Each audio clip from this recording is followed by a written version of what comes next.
Arquivo de Memória Oral das Profissões da Comunicação, Lisboa, 25 de outubro de 2018. Estamos com Eduardo Jorge Madeira Correia, a quem eu agradeço desde já ter aceito o nosso convite. Esta gravação é realizada pelo Paulo Barbosa e eu sou Cláudia Silvestre. Eduardo Jorge Madeira Correia, em alguns tempos conhecido por Madeira, mas mais frequentemente até por Madeira Correia, nasceu em Macedo de Cavaleiros, distrito de Bragança, a 1 de maio de 1937. E a partir daí? E a partir daí, olha, fui andando. Enfim, passei uma infância a saltitar, terra em terra, porque o meu pai era funcionário da Caixa de Depósitos e, portanto, ia para onde o mandavam. Naquela altura não havia reivindicações. Os patrões mandavam e os trabalhadores obedeciam. E, portanto, ele esteve em Bragança, daí terá conhecido a minha mãe. E depois fomos para Gouveia, me lembro muito pouco. Castelo de Vidro, já me lembro um bocadinho, porque já fiz a primeira classe. Depois viemos para Lisboa e de cá nunca mais saí, exceto quando andei por África, por força das circunstâncias. Só mais ou menos a que idade é que foi para Lisboa? 7 anos, 7, 8 anos, provavelmente aí. Entrei na escola primária e pronto, da escola primária, daí para a frente, sempre fui fazendo por cá tudo. Pronto, agora... Em termos do seu percurso escolar, no secundário, quando andava no secundário, já tinha alguma ideia daquilo que queria fazer, que queria ser, alguma inclinação? Como quase todos os miúdos, eu queria ser médico. Tinha passado pela fase de ser bombeiro, porque achava muito bom. Eu morava ao pé dos bombeiros, do quartel dos bombeiros, e portanto achava uma graça muito simpática ver os senhores. Depois passou a fase do médico e eventualmente por um hóspede que tivemos lá em casa que era economista e que vivia connosco. Naquele tempo os estudantes também precisavam de quartos e não havia o alojamento local, mas havia os estudantes que moravam em casas locais. E ele acabou por me influenciar, e influenciar os meus pais, e portanto acabei por, num instantinho, ir aparecer em económicas. Pronto, e assim comecei um percurso de economista, que eu vou dizer aqui uma coisa que se calhar não disse muitas vezes, eu economista nunca fui. Porque tirei o curso de economia, um bocado por engano, porque detestava a contabilidade. E portanto não fui para finanças por causa disso. Ao tirar o curso de economia, quando o acabei, tive um emprego ótimo que quase toda a gente tinha naquela altura, que fui para a tropa, 3 anos, e portanto o curso não teve assim grande influência. Até porque não fui para a administração militar como era normal, fui para a artilharia. De maneira que, passado esse período militar, onde apesar de tudo sempre se aprende muita coisa e sempre foi bom, quando ia voltar ao economista, muito pouco tempo, estive em organismos públicos e comecei logo por estar num organismo, por força de um professor que achou que eu tinha possibilidade de fazer qualquer coisa, e que me chamou, e começar a fazer coisas para o abastecimento em Lisboa.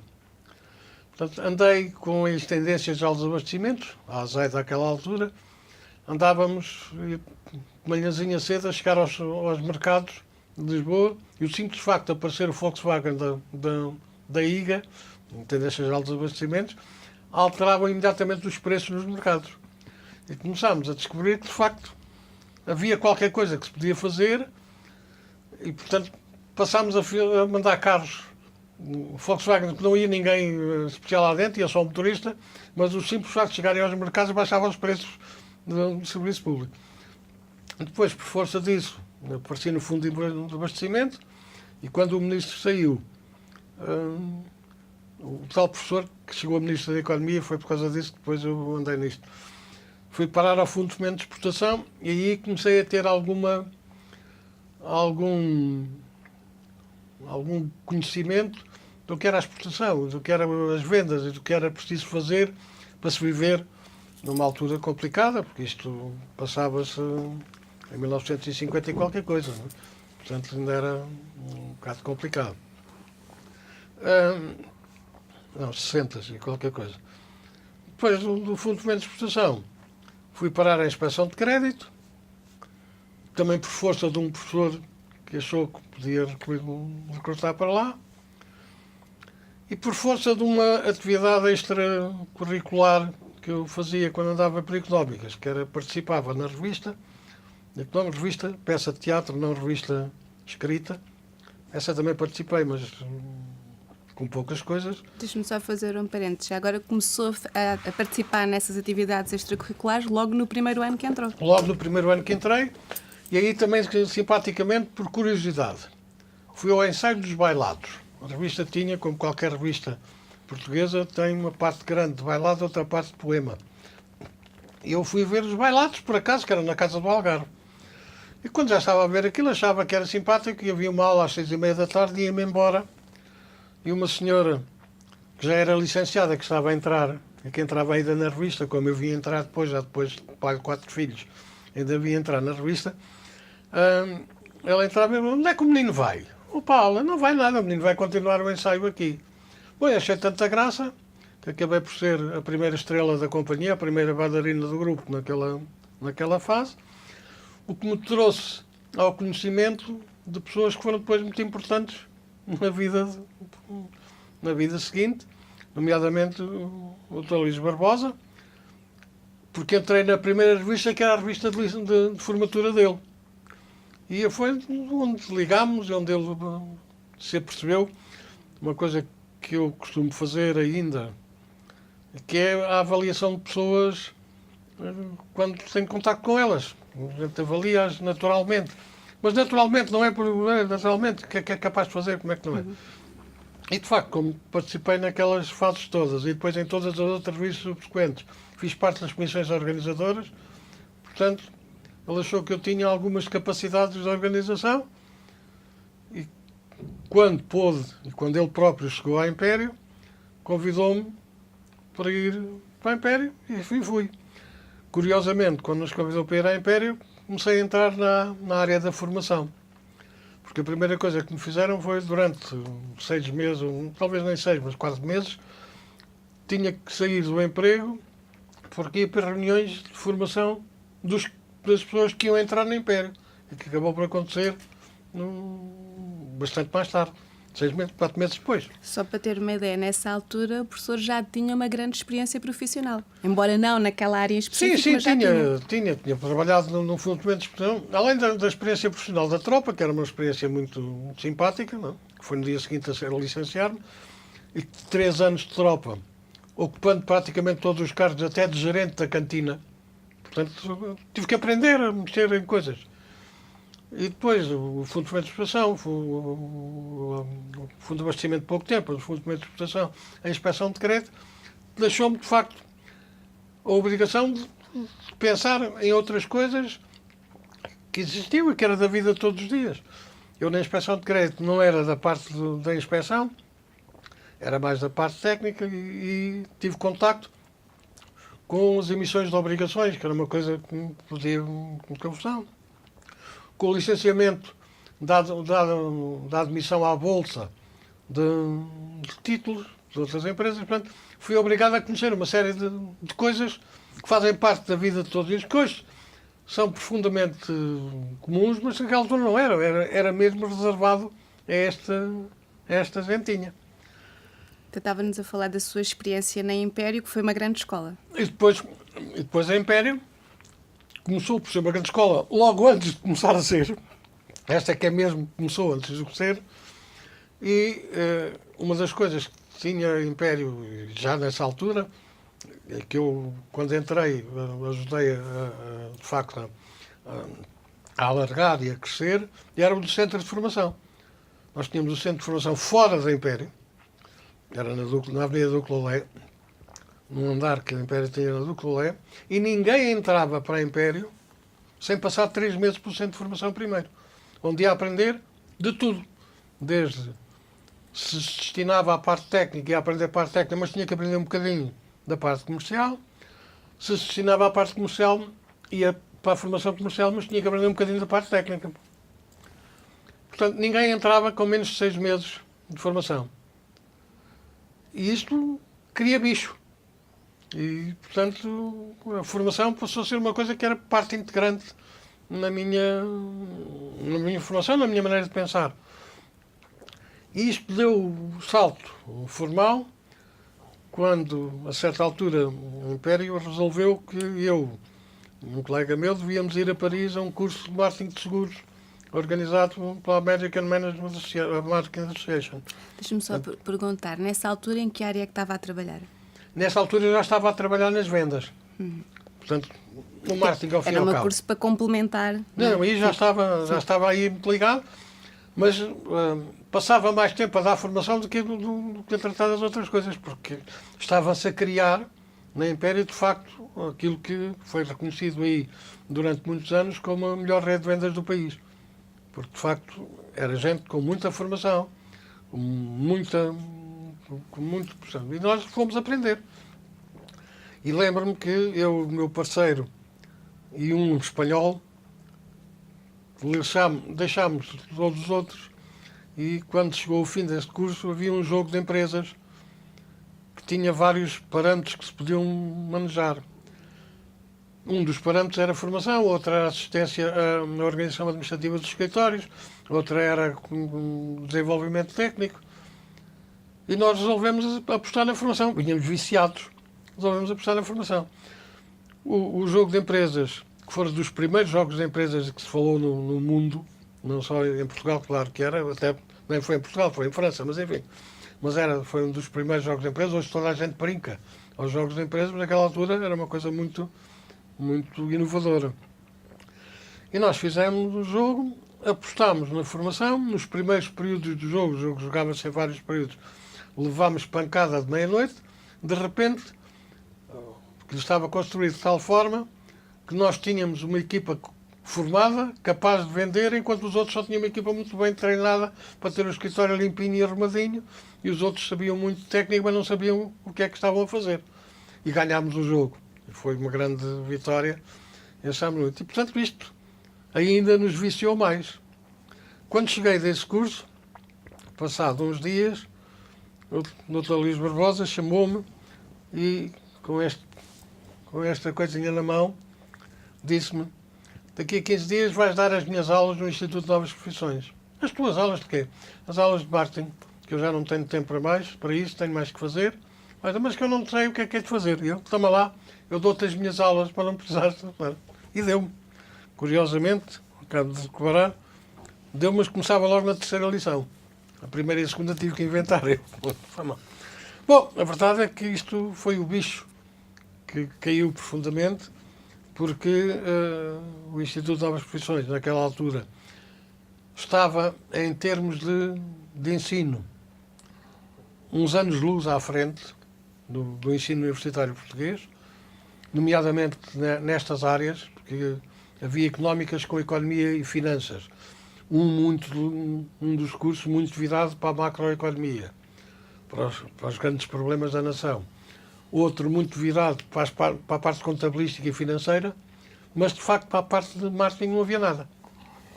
E o Instituto de Novas Profissões tinha, no curso de Organização e Gestão de Empresas, 3 cadeiras de marketing logo a partir do primeiro ano. E, portanto, nós começámos aí e as coisas foram se desenvolvendo. E eu, enfim, talvez porque vinha já empurrado. E depois, porque gostei muito e me deu muito bem, foi até hoje, praticamente, ainda hoje gosto de dar uma aula e de achar as coisas simpáticas. Pronto. E foi assim que começou a minha carreira de professor de marketing, sendo que na Império criámos uma coisa que era os cursos de marketing para empresas. Aos nossos clientes nós íamos ensinar marketing. Não íamos vender seguros, íamos ensinar marketing. Eles percebiam que valia a pena contratar os seguros connosco. Eu lembro-me, durante muitos anos, não falava uma palavra de seguros. Só falávamos do marketing, o que é que as empresas tinham que fazer. E, portanto, desenvolvemos por esse caminho, de facto, desenvolvemos aquilo que nos interessava, que eram as vendas. E, portanto, todo este acumular de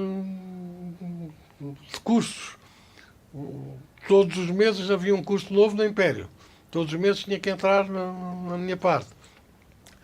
Entretanto, formou-se a Sociedade de Marketing e chamaram-me para começar a participar lá também. A Sociedade Portuguesa de Marketing, curiosamente, toda a direção era formada por duas espécies de pessoas. Ou gente do Império ou gente das farmacêuticas. Tudo o resto neste país era silêncio absoluto sobre essa coisa esquisitíssima do marketing. Eu lembro que no Império fizemos uma campanha a certa altura que teve duas características simpáticas. Nós tínhamos pensado a campanha e tínhamos pensado que a campanha devia ser: nós queremos ser uma empresa de marketing. O administrador delegado do Império chamou-nos e disse: vocês estão todos errados. Nós não queremos ser uma empresa de marketing. Nós somos uma empresa de marketing. Mudem lá a campanha. E mudámos a campanha. E tivemos uma reação de um senhor também muito importante nos cursos em Portugal, da Comércio e Indústria, que fez, quando nós fizemos sair a campanha, nós somos uma empresa de marketing, ele fez uma campanha, uma contra-campanha, que dizia: nós não somos uma empresa de marketing, nós usamos o marketing quando é preciso. Hoje, a reação é capaz de ser, de facto, essa, mas naquela altura era uma coisa importantíssima. A escuridão sobre estes temas era geral. E, de facto, foi no Império que se começou e nas farmacêuticas. Eu não me esqueço que as farmacêuticas, de facto, estavam uns anos-luz à frente também das outras todas. Na Sociedade de Marketing, juntou-se estes dois grupos de gente e, de facto, por onde é que começámos? Na Sociedade, a fazer cursos, a fazer formação. Portanto, eu posso dizer que estive muito na origem do marketing em Portugal, porque andei muito nos primórdios, não digo que fui os primeiros, mas nos princípios, nos primeiros cursos de marketing que formalmente houve pelo país fora, eu colaborei e pronto. E a certa altura acho que deixei de ser técnico de marketing para passar a ser formador de marketing. Não me arrependi nada, porque acho que técnico qualquer pessoa chega, no instante, o formador precisa de gostar de ser. Bom, isto desenvolveu-se a ponto de que, a certa altura, a própria Universidade Católica também me chamou para ir fazer uns tempos de aulas. E qual foi a grande diferença que havia entre nós da Império que dávamos aulas e os professores normais? É que nós dávamos as aulas como se fizéssemos formação na empresa. Portanto, a teoria era só o complemento da prática. Nós começávamos, como eu comecei, como aqui fiz durante muitos anos, por falar de coisas que as pessoas ouvem todos os dias. E depois é que a gente lhe metia porque é que as coisas deviam ser assim ou assado. E pronto, e assim cheguei longe, direi eu, até que por causa da Sociedade de Marketing vim aparecer na escola, aqui na escola, e com aquele motivo de orgulho que me costuma fazer dentro da minha universidade, é que dei a primeira aula da escola. Portanto, nunca mais me esqueci de que aqui foi mesmo a primeira aula. Não foi o primeiro dia, o dia foi no dia anterior, que vieram os alunos à comissão instaladora, 20 alunos, que era uma multidão, mas a primeira aula calhou ser a minha, e portanto eu hoje digo com muito orgulho para ir fora que dei a primeira aula da escola. Já agora, só para situarmos aqui, estamos a referir à Escola Superior de Comunicação Social. E teve mesmo na gênese do curso. Estive na gênese do curso porque a Comissão Instaladora pediu ajuda à Sociedade de Marketing. Quem estava na Sociedade de Marketing? O professor Vidal de Oliveira, que era o presidente, e eu que era vice-presidente. E que me chamou imediatamente, que éramos dois colegas nas novas profissões. E ele disse-me, fomos convidados para isso, venha daí. E começámos por fazer parte do Conselho Científico, e ainda não havia escola. E, de facto, ajudámos a criar a escola. Na vertente de Publicidade e Marketing, porque o primeiro curso que estava previsto fazer era de jornalismo. O curso de jornalismo não avançou por decisão da Comissão Instaladora, não sei exatamente as razões porquê, e resolveu-se começar com a Publicidade e Marketing, e aí nós entramos. A seguir a Publicidade e Marketing veio Relações Públicas, nessa altura Relações Públicas e Comunicação Empresarial, salvo erro, onde fomos buscar também gente às novas profissões, nomeadamente o professor Viegas Soares, que já era uma sumidade nessa altura, e que tinha sido meu aluno. Portanto, aqui estávamos com mais... Aqui eu estava com o peito mais feito, e formou-se esse curso. Mais tarde veio o jornalismo e, finalmente, o AM. E pronto. Nessa altura trabalhava ainda na Império? Nessa altura trabalhava ainda na Império. O que era uma coisa um bocado complicada, porque as minhas aulas eram às 8 da manhã, aqui, porque tinha que chegar à Império às 10, 10 e tal. Toda a gente dos cursos dos quadros superiores da Império chegava às 10 e tal. E depois tinha que estar na Império até às 8, que era para ir dar aulas nas novas posições às 8. Portanto, eu estava com... O que me custa mais hoje era o tempo que tinha ocupado naquela altura. Começava às 8, acabava às 11 da noite, e agora não acaba hora nenhuma, nem começa hora nenhuma. Mas, enfim... E pronto, isso de facto foi um princípio, um meio, e acabou por ser um fim. Só voltando um bocadinho à Império, era uma empresa pioneira no sentido de dar bastante importância à formação? Ou era comum haver outras empresas que o fizessem? Não. Na altura, fundamentalmente, era a Império. Enfim, os farmacêuticos, como eu digo, Sim. já estavam muito avançados nisso, nomeadamente na técnica de vendas, nos chamados delegados de propaganda médica que existiam nessa altura, que hoje já não se chamam assim, hoje já são pessoas muito importantes, mas as farmacêuticas estavam de facto muito atentadas, tinham bebido bem, elas eram quase todas de origem americana, e tinham bebido bem esta situação. E repare, nós estamos a falar aqui, quando eu entrei no Império, estamos a falar em 68. Quem está mais ou menos ligado à marketing sabe que 68, ou próximo desses anos, foi também uma mudança grande na filosofia das empresas. Foi a mudança da filosofia da venda para a filosofia do marketing. E o Império calhou nessa mesma altura. Portanto, acertou bem. Em termos portugueses, era claramente a empresa à frente. Hoje já posso dizer isso, até porque já não há Império, portanto posso dizer perfeitamente à vontade, mas ainda hoje as pessoas da Império têm um Facebook dos ex-colaboradores e ainda hoje sinto o orgulho de ter trabalhado naquela empresa, por ser pioneira, por estar à frente e por ser uma autêntica escola, porque ela tinha a formação, mas toda ela era a formação. Ninguém podia passar por aquela companhia sem ter muitas horas de formação. Só foi difícil para os antigos. Levar os antigos a perceberem que não sabiam o que julgavam que sabiam. E isso deve-se, de facto, à administração que, entretanto, entrou nessas alturas, o Dr. Viegas Dias e o Dr. Luís Barbosa, que tiveram o cuidado de recrutar uma série de gente da minha idade, mais ou menos, da minha formação, que conseguimos fazer-nos amigos dos mais antigos para os levar à formação. Muito trabalho que nós tivemos muito tempo foi os meus colaboradores serem obrigados a dar cursos aos mais novos e para isso tiveram que aprender primeiro. E foi assim que se desenvolveu, de facto, o espírito de formação na companhia. E em termos das práticas, embora a filosofia, né, do marketing seja a mesma, os meios mudaram muito ao longo dos tempos. Muito. Como é que era antes? Olha, eu costumo dizer que só mudaram os meios. E eu acho que o marketing é exatamente o mesmo, desde sempre. Eu, para além de uma definição que eu dava aos meus alunos só para os assustar, que é o marketing é tudo e não é nada, mas isso era só para os assustar, e alguns assustavam-se, porque depois não percebiam onde é que isto ia parar. Eu acho que o marketing, a única essência é eu pensar no lugar do outro que eu estou a ouvir. O resto é tudo conversa. Agora, eu para conhecer o que é que o outro pensa, teve momentos em que era muito difícil.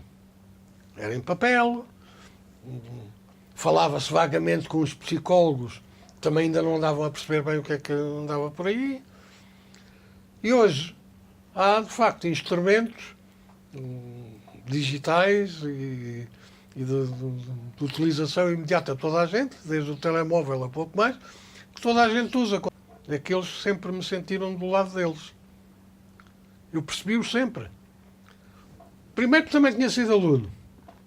Tinha as mesmas necessidades, os mesmos constrangimentos que eles têm. Segundo, por que razão é que eu havia de impor quando podia passar? Uma das fases que nós aprendemos no Império a dizer, durante muito tempo, nomeadamente os que éramos casados, era, se íamos a qualquer lado ou se íamos fazer qualquer coisa, a frase normal é: tenho que convencer a minha mulher a ir. A nossa frase do Império era: tenho que vender a ideia à minha mulher. Portanto, foi esta mudança de maneira de pensar que levou a que o marketing se integrasse na cabeça das pessoas naturalmente. Os meios foram mudando. Ainda bem, as pessoas ou se vão adaptando ou não vão adaptando. Eu segui alguns, mas não sigo todos. Tenho uma neta que por acaso é licenciada por esta casa, que é especialista em marketing digital. E eu, outro dia, fui à net e ainda recebo umas coisas de algumas organizações e disse: anda cá, tenho aqui umas coisas de marketing digital, anda cá que quero-te mostrar, ver se queres isto ou não. E ela foi ver e disse: não é preciso, já tenho isso tudo. Portanto, ela de facto já tem uma coisa que para mim era uma novidade. E era uma novidade dentro de uma coisa que as pessoas do marketing esquecem às vezes, que era as métricas. Por isso também tive aqui algum orgulho de ter iniciado a cadeira de Finanças em Marketing no mestrado. Porquê? Porque também há tendência os tipos do marketing de se esquecerem. Também é preciso pensar nas finanças. E gostei de ser eu. Porquê? Porque eu sou originalmente do marketing, não sou das finanças. Odiei toda a vida a contabilidade. Deixei de odiar a partir de determinada altura, porque acho que também é possível fazer-se contabilidade como marketing. Mas isso é uma conversa muito mais complicada. Mas o conseguir levar a que as pessoas aqui deixassem de dizer aquela coisa brilhante: fazemos uma campanha de publicidade. Eu costumava contrapor: quem paga? Quanto é que custa? O que é que ganhas com isso? Isso hoje, ainda por cima, as tais evoluções permitem medir com uma facilidade brutal. Hoje mete-se. Aliás, basta ver aqueles bloggers que ganham a vida a pôr ideias no blog que não têm nada a ver com aquilo, mas ganham a vida e bem. E bem, porque conseguem convencer uma série de pessoas a clicar naquilo. Significa que, de facto, percebem os meios novos. Agora, a essência, como é que funciona, é a mesma. Não evoluiu 10 tostões. Ia-nos dar uma ideia de quanto tempo demorava antes a fazer uma campanha de marketing, as principais dificuldades que tinham? O tempo que demorava, às vezes, se calhar, é igual ao atual. Eu isso não... Quais são as principais dificuldades? Por exemplo, fazer um filme. Hoje, com um telemóvel, faz um filme. E alguns até bons. Naquela altura, tinha que ser uma parafernália brutal de coisas e fazer um filme era uma complicação muito grande. Fazer uma campanha desenhada era uma complicação enorme porque o desenho era feito à mão. Os desenhos animados eram 500 para fazer o movimento. Hoje, felizmente, tudo isso é mais fácil. Mas a concepção vem da mesma maneira. O que é que eu quero e onde é que eu quero ir bater? E agora como é que isto vai lá parar? Portanto, o tempo de concepção praticamente é o mesmo. O tempo de realização provavelmente hoje é muito mais rápido e se calhar muito melhor, porque os meios técnicos hoje permitem de facto coisas que nós não tínhamos nessa altura. Mas eu volto atrás. A ideia tem que ser a mesma. O que é que eu quero fazer e para onde é que eu quero ir? E com quem é que eu estou a falar? O que também acontece é que hoje eu sei muito mais com quem estou a falar. No meu tempo, a gente não tinha 4 motivações principais, estudávamos essas 4 e resolvíamos o problema com essas 4 motivações. Quem tem dinheiro, não tem dinheiro, dá-lhe prazer, não lhe dá prazer, dá-lhe prazer aos outros. Ficávamos por aqui. Hoje, a gente sabe o pensamento profundo das pessoas e consegue ir a situações. Eu não sei se vale a pena.